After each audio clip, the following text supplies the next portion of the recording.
Commander Tae-jin stared at the display screen in front of him. The readings made no sense. His ship had been patrolling the outer edge of known space for 3 years, and he had never seen anything like this. "Sir, we're getting strange energy. Readings from Sector 7, reported his communications officer, Lieutenant Hai Rim. She looked confused as she checked her instruments again. "The patterns don't match any known technology in our database." Tae-jin walked over to her station.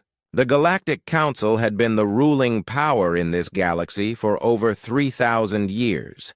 Every species that learned to travel between stars was quickly found and brought into the galactic community. There were strict rules about this. When a new species was discovered, the Council would send diplomats to make first contact. It always worked the same way. "Show me the location," Tae-jin said. The main screen changed to show a star system with several planets. One of the planets had structures on it that definitely were not natural. Someone was building something there. "How long have these readings been active?" Tae-jin asked.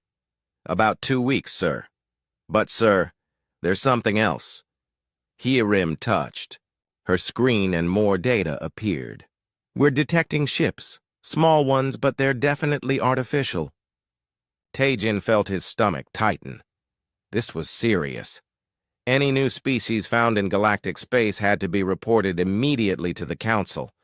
But first, he needed to get closer and see what they were dealing with. Set course for that system. "Maximum speed," he ordered. It took them 18 hours to reach the system. What they found there would change everything. The planet was covered with construction. Strange metal structures reached up from the surface like fingers. Ships moved between the planet and several large objects floating in space. The ships were small and looked rough, like they had been built quickly without much care for appearance. But they moved with purpose and seemed to know exactly what they were doing. "Sir, should we try to make contact?" asked Hyerim. "Not yet. First, let's watch and learn. Send a message to Council headquarters. Tell them we found something they need to see." Ambassador Q-Sang arrived 3 days later with a full diplomatic ship. The Council's first contact procedures had been used hundreds of times over the centuries. The ambassador was an expert at this. His ship was huge and beautiful, designed to impress new species and show them the power and wisdom of the galactic. Council Dr. Bora, the Council's best xenobiologist, was also on the ship. She had studied every known intelligent species in the galaxy. She knew how first contact was supposed to work. The new species would be scared at first, then curious, then eager to join the galactic community.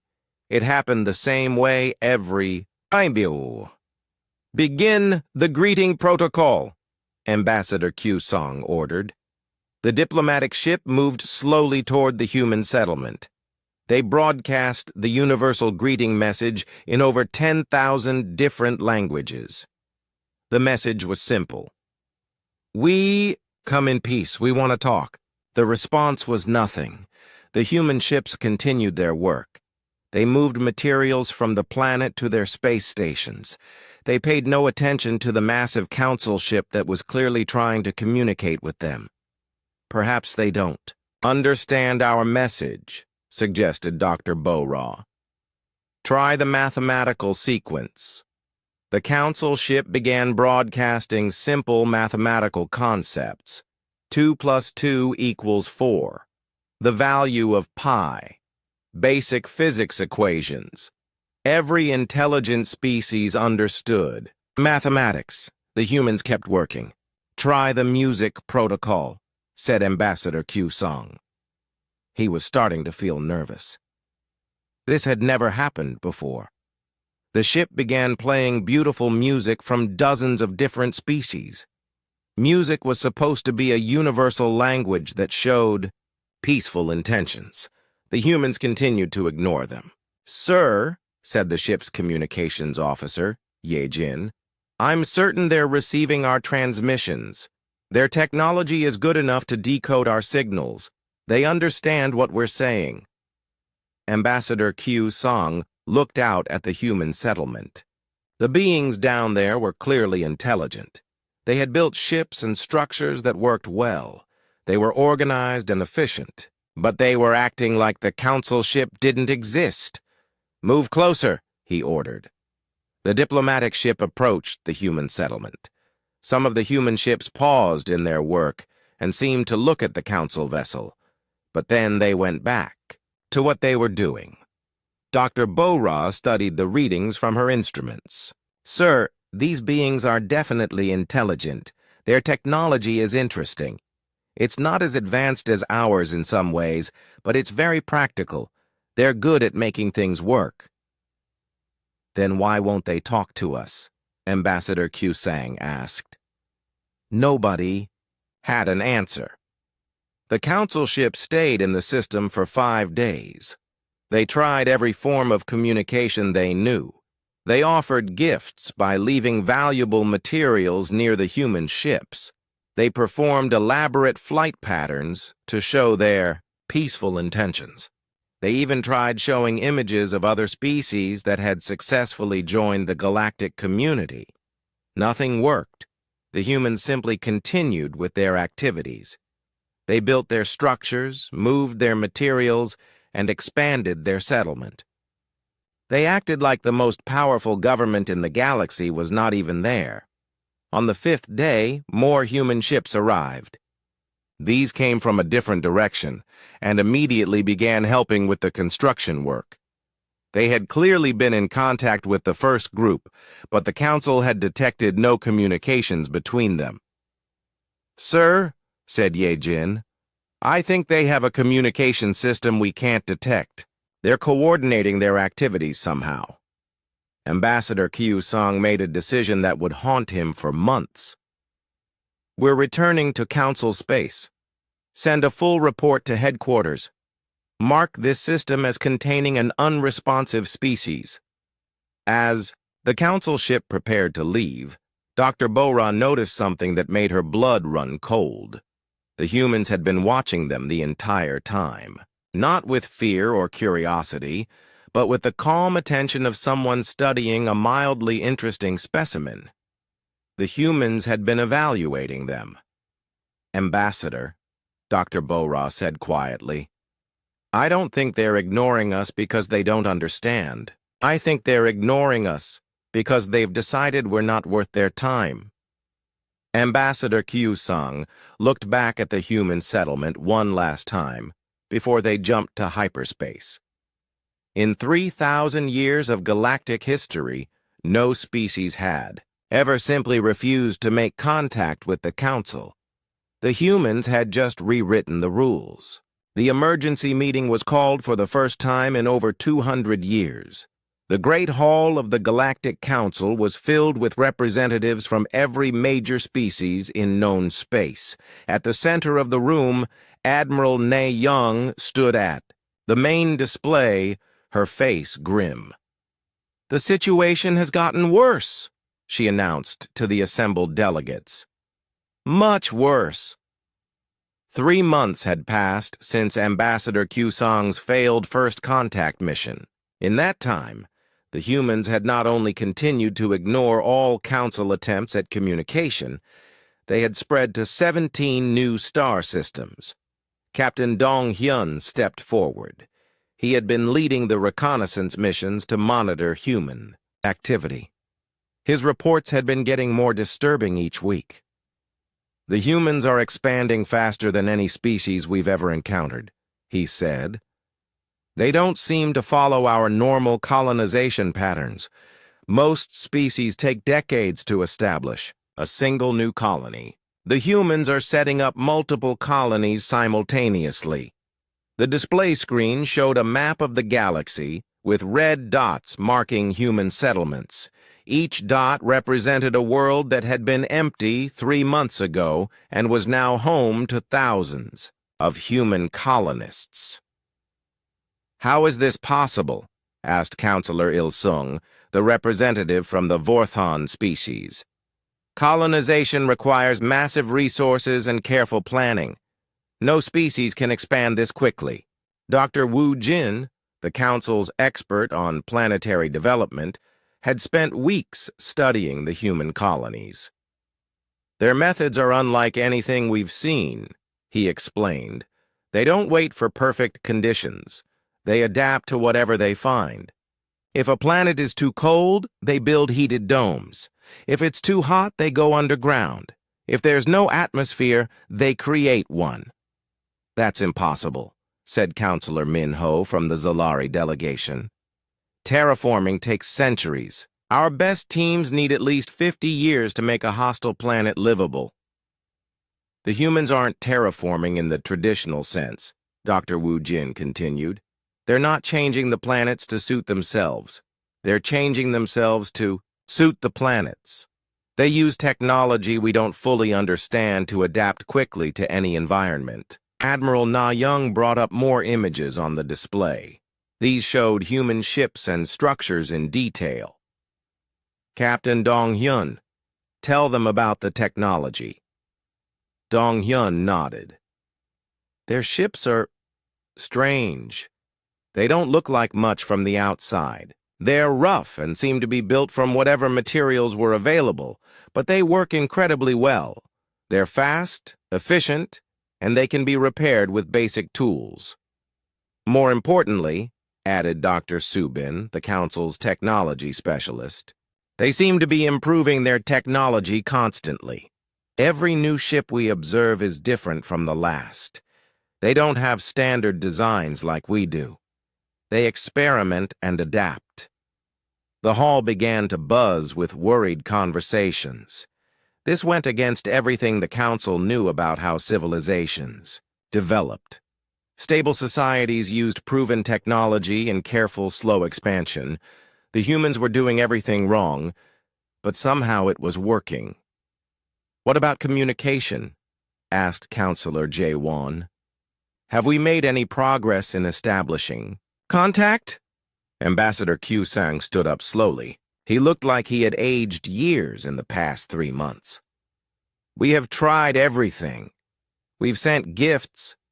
We've demonstrated our technology. We've shown them art and music from across the galaxy. We've even tried leaving messages in their path, using arranged asteroids. And their response? Prompted Admiral Na Young. Nothing. They look at what we've done. Sometimes they even study it carefully, but they never respond. It's like we're not even worth acknowledging. The silence in the hall was heavy. Every species in Council history had been eager to make contact. The benefits of joining the galactic community were obvious.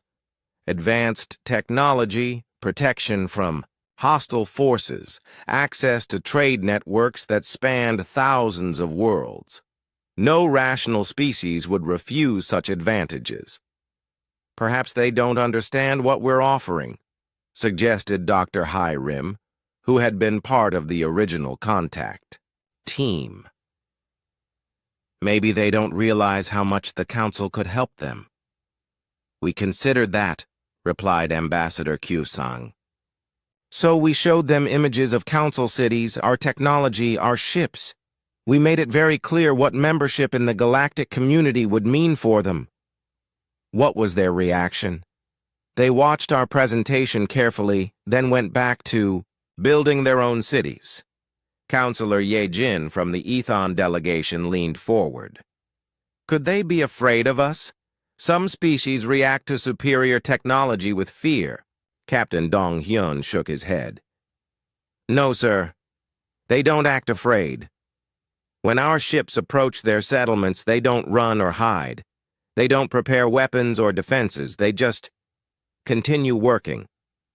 It's worse than fear, said Dr. Bo-Ra, who had been studying recordings of human behavior. Fear we could understand and work with. This is indifference. They've looked at our civilization and decided it's not relevant to them. The implications of that statement hit the assembly like a physical blow. The Galactic Council was the most powerful organization in known space. It had brought peace, prosperity, and advancement to hundreds of species. The idea that someone could simply look at all of that and decide it wasn't important was almost incomprehensible. "There's more," said Captain Dong Hyun quietly. "We've detected human probe ships near several Council worlds. They're studying us just as much as we're studying them." "Are they planning an attack?" Admiral Nae Young asked sharply. "I don't think so. The probes are small and stealthy, but they're not weapons. They seem to be gathering information about our technology and our society." Dr. Subin pulled up new data on the display. "I've analyzed the scanning patterns of these probes. They're not looking at our military capabilities. They're studying our infrastructure, our trade routes, our administrative systems." "Why would they do that if they don't want to communicate with us?" asked Counselor Il-sung. The answer came from an unexpected source. Lieutenant Kyung-soo, a young intelligence analyst, had been quietly studying all the available data on human behavior. He stepped forward nervously. "Sir, I think they're trying to understand how we work so they can avoid us more effectively." The hall fell silent again. "Explain," ordered Admiral Na Young. "Look at their expansion pattern," Kyung-soo said, highlighting areas on the galactic map. "They're not expanding randomly. They're specifically avoiding systems that are important to Council operations. They're staying away from our trade routes and our administrative centers. They're studying us to learn how to coexist without interaction." The young analyst's words hung in the air like a death sentence. The humans weren't planning to attack the Council or join it. They were planning to completely ignore it while building their own civilization in the empty spaces around it. For the first time in galactic history, a species had looked at the Council and decided that it simply wasn't necessary. "What do we do?" asked Counselor Minho. Admiral Na Young looked around the room at the worried faces of the galaxy's leaders. For 3,000 years, the Council had been the center of galactic civilization. Every important decision, every major development, every significant event had involved them. Now, for the first time, something important was happening without them, and they had no idea how to handle it. 6 months had passed since the first human settlement was discovered, and panic was spreading through the Galactic Council like a disease. The emergency meetings were now happening every week. The great hall that once echoed with confident discussions about galactic policy now buzzed with worried whispers and desperate suggestions. General Minho stood before the Council assembly, his military uniform crisp and his expression determined. He had commanded fleets that brought peace to dozens of systems. He had negotiated surrenders from the most stubborn warlords in galactic history. But he had never faced anything like the human situation. "I request permission to make a show of force," he announced to the gathered delegates. "These humans need to understand that ignoring the Council has consequences." Admiral Chang Min shifted uncomfortably in his seat. "General, our intelligence suggests the humans are not hostile. A military demonstration might be seen as an act of aggression." "They've ignored every peaceful attempt at communication, General," Minho replied firmly. "Perhaps they need to see our strength before they'll take us seriously. Every species respects power." Dr. In-soo, the Council's chief diplomat, raised her hand. "We've tried gifts, art, music, mathematics, and direct communication. Nothing has worked. Maybe the General is right. Maybe they need to see what they're refusing to engage with." The debate continued for hours, but eventually, the Council voted to approve General Minho's plan. It would be a peaceful demonstration of power, designed to impress rather than threaten.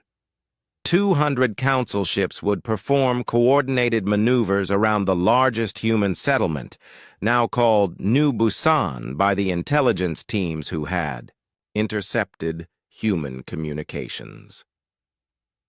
3 days later, General Minho's fleet arrived at New Busan. The human settlement had grown significantly since the last reconnaissance mission. What had been a small mining operation was now a thriving city with orbital platforms and industrial facilities that stretched across the entire system. "Begin the demonstration," ordered General Minho. The council fleet moved into perfect formation. 200 ships arranged themselves in complex geometric patterns around the human colony. They performed intricate maneuvers that showed precise coordination and advanced technology. The ships pulsed with coordinated light displays that created beautiful patterns against the darkness of space. It was an impressive sight that had convinced dozens of species to join the council peacefully over the centuries. The humans watched. From the observation deck of his flagship, General Minho could see human ships pausing in their work to observe the display. Some even moved closer to get a better view. For a moment, he felt hopeful. Finally, the humans were paying attention. The demonstration continued for 6 hours. The council ships performed every impressive maneuver in their training manual. They created light shows that could be seen from the planet's surface. They demonstrated their ability to move in perfect synchronization across vast distances.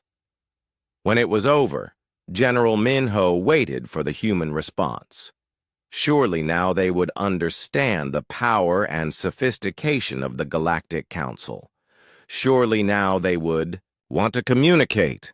The humans went back to work. "Sir," reported his communications officer, Lieutenant Su Young, "we're detecting increased chatter on human communication channels." "Are they trying to contact us?" General Minho asked hopefully. "No, sir.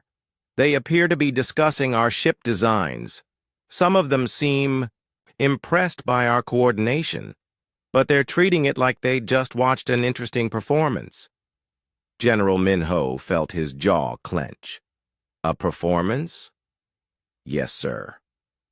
One transmission we intercepted roughly translates to, 'That was pretty, but now we need to get back to work.'" The general stared out at the human settlement. In all his years of military service, he had never been so thoroughly dismissed. The humans had watched the greatest display of galactic military coordination in recent history and treated it like entertainment. Back at Council headquarters, Dr. Wu Jin was presenting his latest analysis to yet another emergency session. The situation was getting worse by the day. "The humans now control 43 star systems," he reported. "Their expansion rate is actually increasing.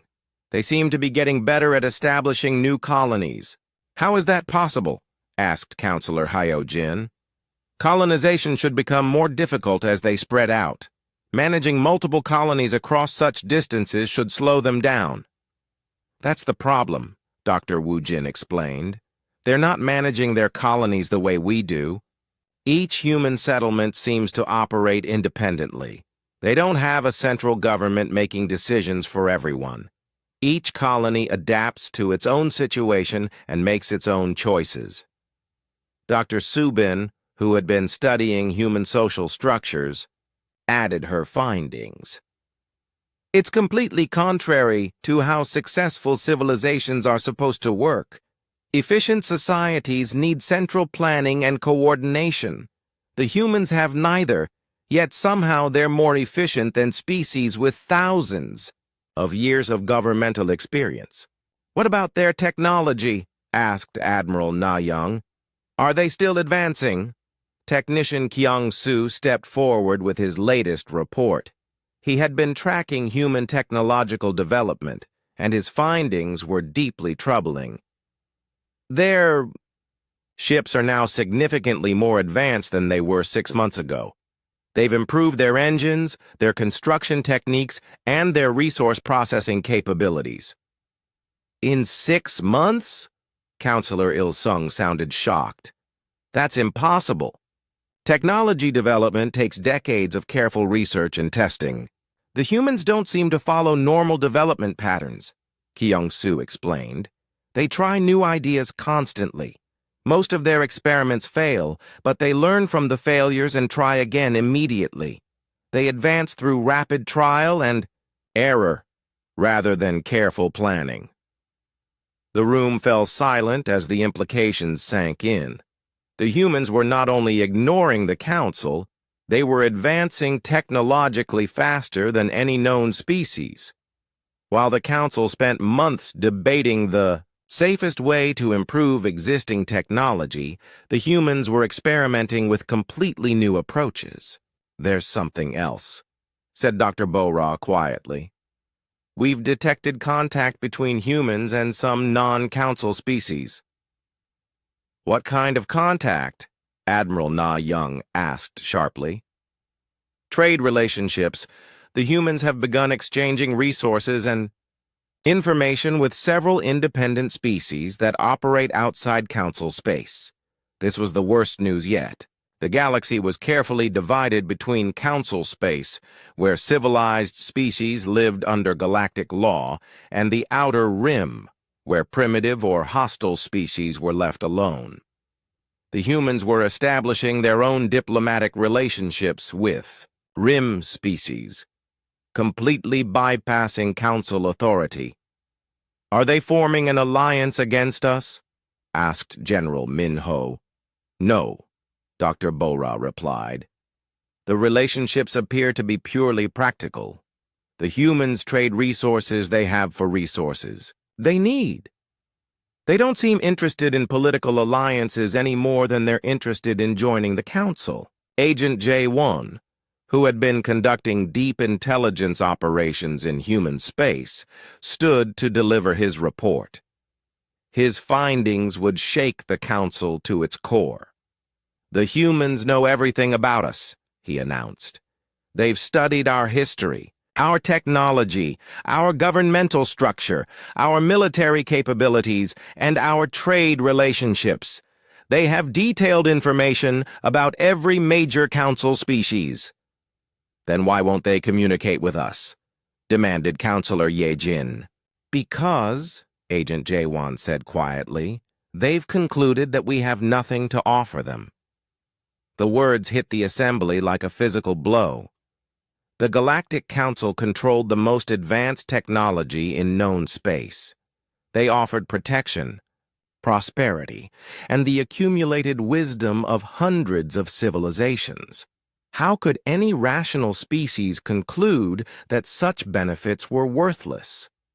I intercepted a human communication that explains their position, Agent Jaewon continued. I'll translate it as accurately as possible. He activated a recording device, and the voice of a human commander filled the hall. The translation software rendered the alien words into galactic standard.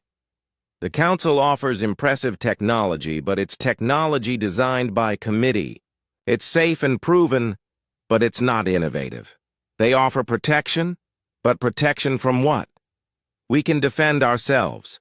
They offer trade opportunities, but we can establish our own trade relationships. They offer membership in a galactic community, but their community moves slowly and makes decisions based on consensus among hundreds of different species. We can make our own decisions faster and more efficiently. The recording ended, and the hall was completely silent. The humans have evaluated our entire civilization, Agent Jaewon concluded, and decided that they can do better on their own. For the first time in 3,000 years, the Galactic Council faced a species that not only refused to join them, but considered them unnecessary. The discovery came at 3 in the morning, Galactic Standard Time, Communications Officer Hyo-jin was working the night shift at the Council's Deep Space Monitoring Station when her instruments detected something that changed everything. "That's impossible," she whispered to herself, staring at the data streaming across her screens. For 8 months, the Council had operated under the assumption that humans weren't communicating because they detected no signals. Every attempt to monitor human communications had failed. The Council's best technology could find no evidence that the humans were talking to each other across the vast distances between their colonies. But Hyo-jin had found something different. Hidden in the background radiation of space, disguised as natural cosmic noise, were patterns. Incredibly sophisticated patterns that repeated and varied in ways that could only be artificial. The humans had been communicating all along. They had just been doing it in a way the Council couldn't detect. "Sir, you need to see this," Hyo-jin called to her supervisor, Knight Commander Tae-min. Tae-min hurried over to her station, still rubbing sleep from his eyes. "What have you found?" "Human communications, sir. Thousands of them. They've been talking to each other constantly since we first discovered them." Tae-min stared at the display. "That's impossible. Our best detection equipment has been monitoring human space for months. We would have found this." "No, sir," Hyo-jin explained, her excitement growing. "We were looking for the wrong type of signals. The humans aren't using radio waves or quantum transmissions like every other species. They're using gravitational fluctuations. They're sending messages by creating tiny ripples in space-time itself." The implications hit Tae-min like a physical blow. Gravitational communication was theoretical technology that the Council's best scientists had barely begun to explore. The mathematics were so complex that most species considered it impossible to implement practically. But the humans were not only using it, they were using it so efficiently that the Council hadn't even noticed. "Send an emergency message to headquarters," Tae-min ordered. "Tell them we need a full decryption team here immediately." Dr. Woo-jin arrived the next morning with the Council's most advanced code-breaking equipment and a team of the galaxy's best linguists. What they discovered over the following weeks would rewrite everything the Council thought they knew about the human situation. The humans weren't just communicating. They were running a sophisticated civilization with its own government, trade, networks, scientific institutions, and cultural exchange programs. They had established diplomatic relationships with dozens of species that the Council didn't even know existed. They had created technological innovations that surpassed Council capabilities in several areas, and they had been doing it all while completely ignoring the most powerful government in known space. "Look at this communication," Dr. Woo-jin said, to the emergency assembly, displaying a translated human message on the main screen. "It's a scientific paper being shared between human colonies. They're discussing improvements to faster-than-light travel that could revolutionize space exploration." "That's our technology," protested Dr. Subin. "We invented hyperspace travel." "No," Dr. Woo-jin replied grimly. "This is different. Better. They've taken the basic concept of hyperspace and improved it in ways we never considered. Their ships can now travel faster and more efficiently than ours." The assembled delegates murmured in shock.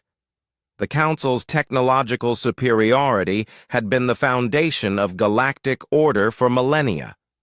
The idea that a species could surpass them in just months was terrifying.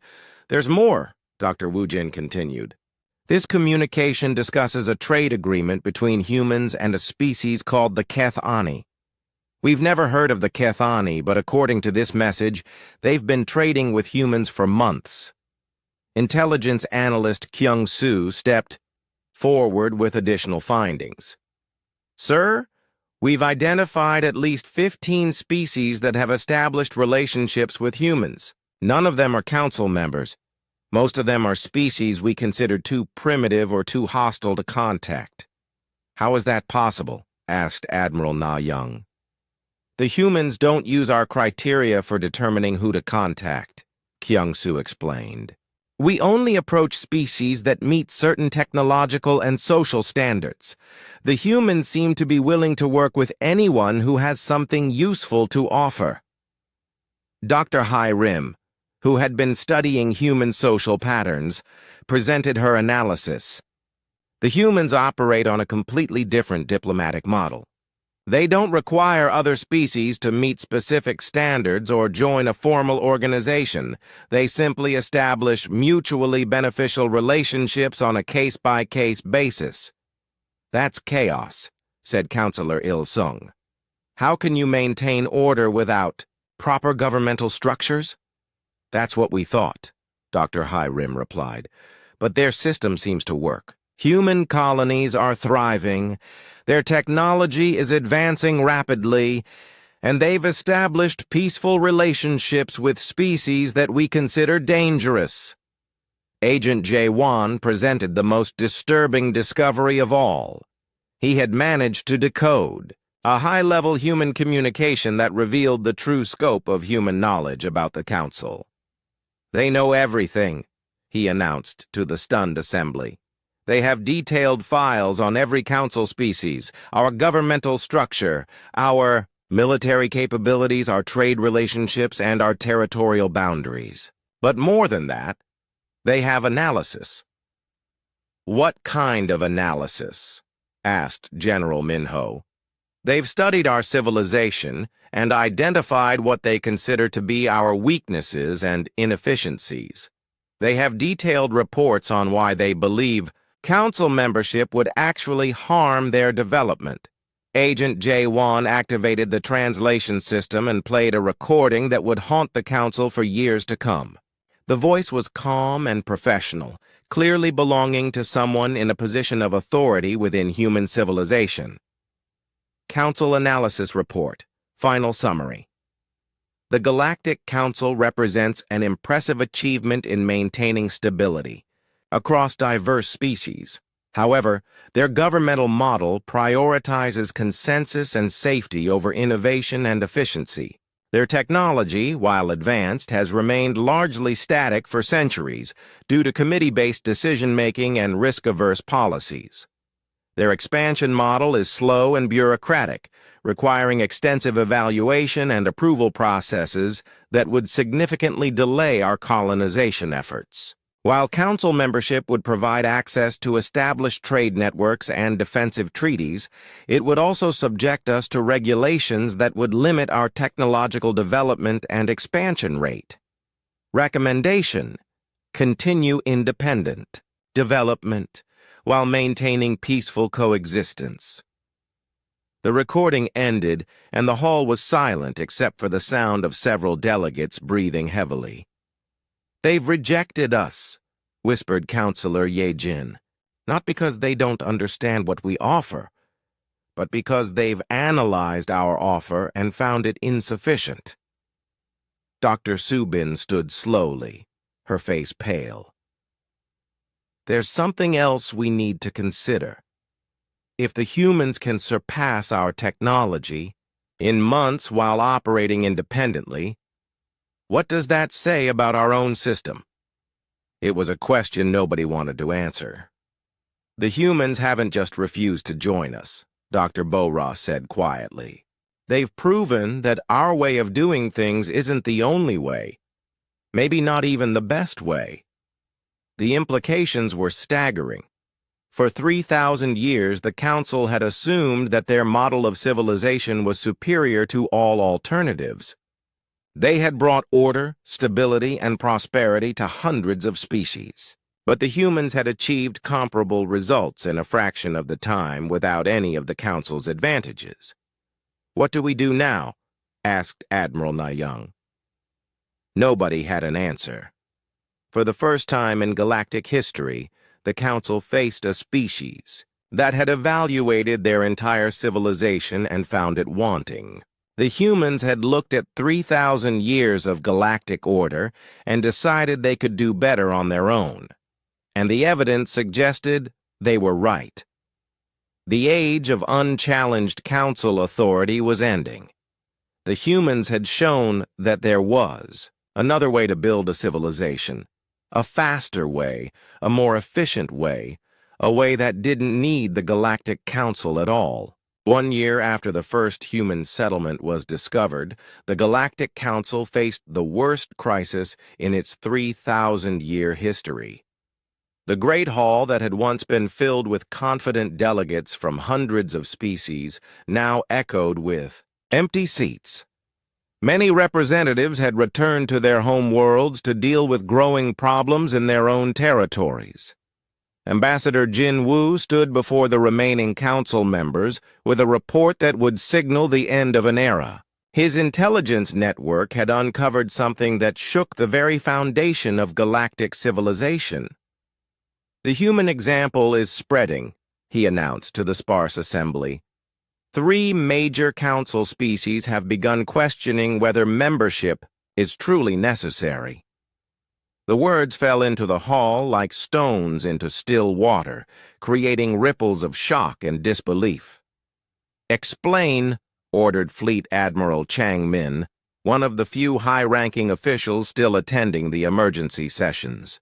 "The Zephyrians have secretly begun developing independent technology projects," Jin Woo reported.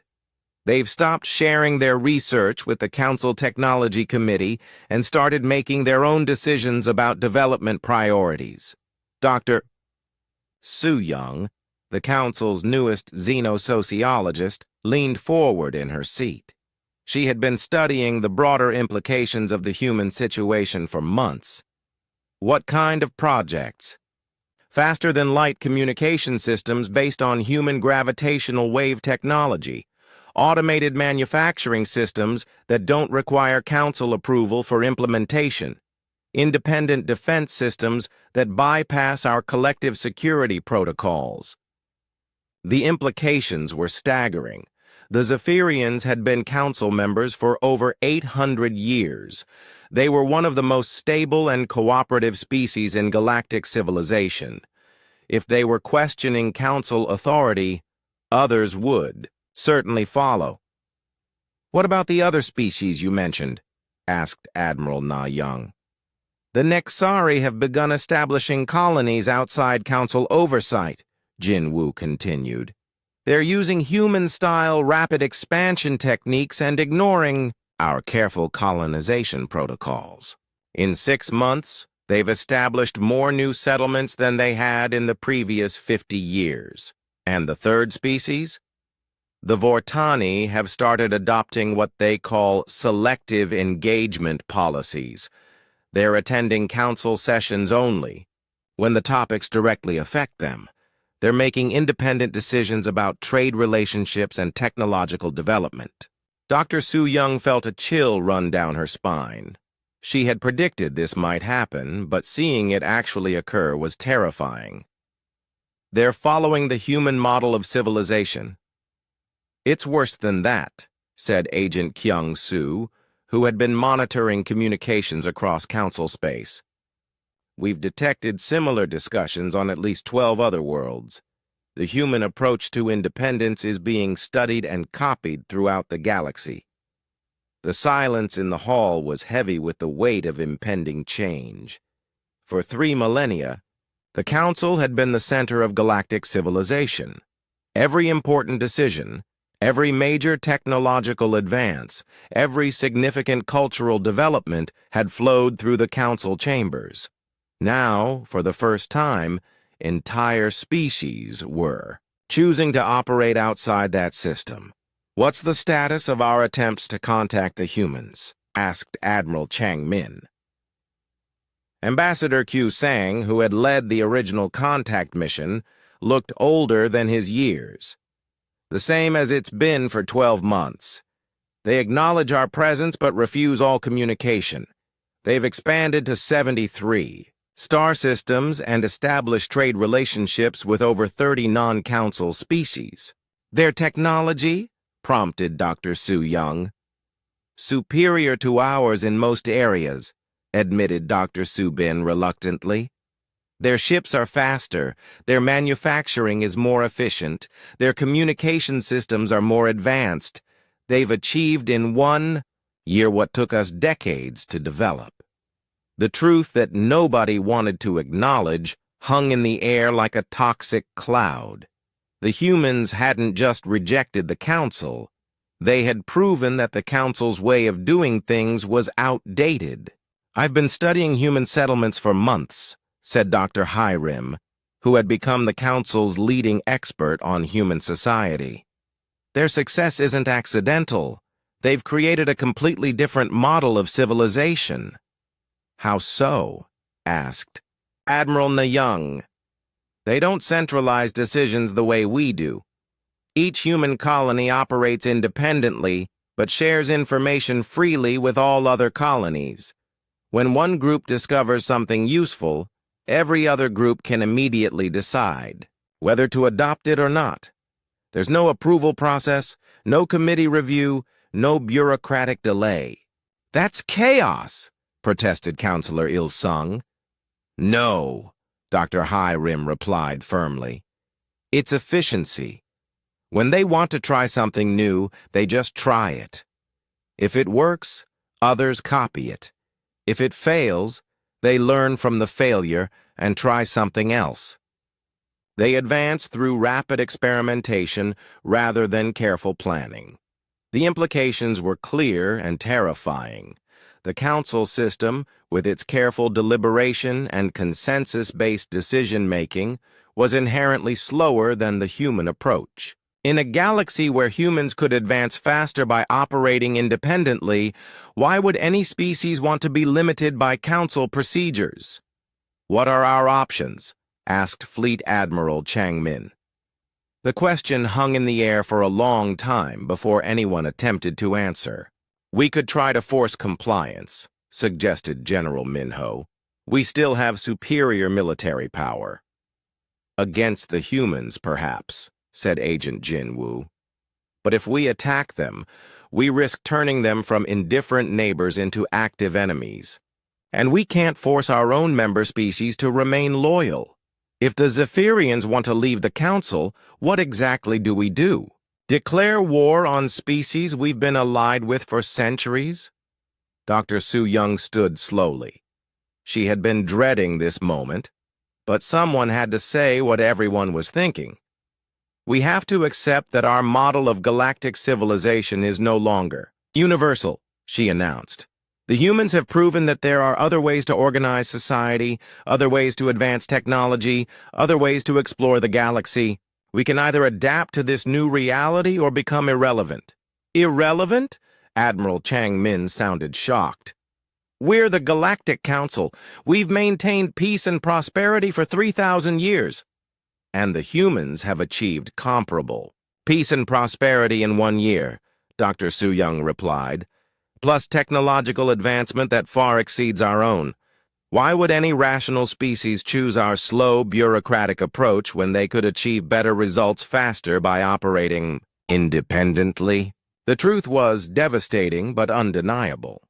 The Council offered stability and safety, but the humans had proven that those benefits came at the cost of innovation and efficiency. In a galaxy where independent operation was not only possible but superior, the Council's primary advantages became liabilities. "So what do we do?" asked Ambassador Q-Song. "We adapt," said Dr. Su Young. "We learn from the human example. We reduce bureaucracy, speed up decision-making, and give our member species more autonomy. Or we accept that we'll govern a shrinking portion of galactic civilization while independent species surpass us." Outside the Council chambers, the galaxy was already changing. Human ships moved freely through space lanes that had once been exclusively Council territory. Independent species established trade relationships that bypassed Council oversight. New technologies spread rapidly through networks that didn't require council approval. For the first time in galactic history, important events were happening without council involvement. The humans had done something that seemed impossible. They had made the most powerful government in the galaxy irrelevant to their success. Dr. Su Young delivered her final report to an almost empty chamber. Most council members had returned to their home systems to address growing independence movements in their own territories. The humans have fundamentally changed galactic civilization, she concluded. They've proven that galactic governance is optional. The question now isn't how to make them join us. The question is whether our civilization can survive in a galaxy where species can simply choose to ignore us. Through the chamber's massive windows, human ships could be seen passing through the core systems.